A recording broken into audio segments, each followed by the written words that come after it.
Yeah. Okay, there's great people at every company, but there are some things that have been happening as of late that I can't fucking stand. Joey Chestnut, 76 hot dogs. Screen was frozen whenever he entered 76 and broke the world record that he had set a year prior with no fans. This man forced himself to eat 76 hot dogs, and then out of nowhere, it's fucking frozen. His kids won't be able to see it. I won't be able to tell my kids about it because the screen was frozen. Now, for the home run derby, we don't get a distance on every single one. Nope. We get no bop, bop, bop, bop, bop. None of that. But we did have Shohei early. He left. Obviously, watched the whole show. Boom, boom, Mancini. And obviously, Alonso, who's become a fan favorite. He got paid $600,000 all year to play baseball. Made $1 million last night hitting dunk shots while rocking out the entire time. I love Pete Alonso. Love Boom, boom, Mancini. Like Shohei. Love Shohei. Love the show. Just thought we were missing some key fucking ingredients. In Denver, with Mile High, thin air, in a home run derby, we need to know how far these balls are going, ESPN. Please. Come on. Some of us had a very handsome bet on the over-under of 519 and a half feet for a home run, which would have been by far the longest home run hit in the history of the home run derby. The reason why it was 519 and a half, by the way, is because they were in Denver, Bomb Town, Big Ball Town. And we can't see the number. Bullshit. They referenced it one time. He just hit a ball 518 yards, or 518 feet, and then he's moved on. That is a record, by the way. Then he's moved on. It's like, okay.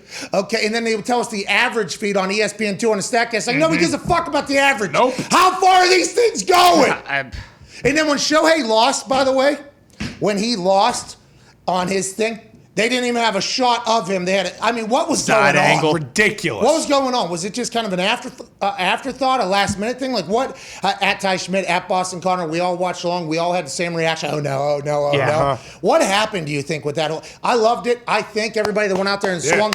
Woo! Good work. Rosano, of course. Love him. Dave Joss, hell of a performance. Davey, Rosano was grooving balls for Mancini early and hyping him up, by the way. He's like, let's go. Let's go, he was saying. That was massive. The pitching was a big deal. We talked about that yesterday. We'll dive into the home run derby a little bit more later. But we were all upset with the production. We didn't like the show. Let's get back to the home run derby. Ty, you're our baseball guy. Thoughts? Like you said, I watched the whole thing. The broadcast stunk. Bad, dude. I don't want to bury. Listen. Neither do I, but you shouldn't have to go from the flagship channel to the fucking ESPN2 to actually be able to watch the thing. Because that, like you said, they changed it, and it was nice because you get more home runs when the guys just pitch and pitch and pitch like that. But then they had to go to split screen. It was kind of like that weird golden eye. So, you'd see the ball go off the bat, but then you'd just lose it. You'd have no idea where it was going, and then they wouldn't tell you how far it was going, and then they'd cut back to the plate because the next pitch is already coming. It was just kind of a clusterfuck a little bit. But there were big bombs. So and big moments, big bombs. Once again, 4.5, 5 hours. We got a chance to watch people do what we're trying to have them do every single time they step into a batter's box. There was some drama. There was some good TV. But just the essentials. I think it's just the essentials that you need in a home run derby. Listen, what we're watching is big baseball whacker guys. Okay? In Mile High, which is conducive to ball traveling, which, by the way, they just did a golf tournament at 10,000 feet above sea level. And guess what they had on every single drive? Oh, this is how far I drove. Yes. Out at American Century Championship, they had the TrackMan. Just put a TrackMan. I think TrackMan, by the way, initially for golf, I've seen kickers use it, and it works for kickers, like for kickoffs, and I think for punts and everything, the TrackMan, you just put that right behind home plate. I think we could easily get a graphic that says exit speed, I think distance, I think it could have all of that. And I think that is why we get so upset, because everybody on earth, anybody that has a phone that can scroll through content knows that there is technology to make this much, much better. And this is not us. I actually have a lot of friends that work at ESPN. Everybody obviously knows that ESPN and I have a little bit of a history. There is a history between me and ESPN. It goes all the way back to when I was still in the league, and they told me no. Actually, they told somebody else who asked if I could go to their Super Bowl party, and that person was told no. And I was like, oh, okay, so do I hold this person back from not going? But we're literally the only two people that are in this city, so I guess I'll go out alone. Yeah. The person went with me, obviously. Oh, a good person.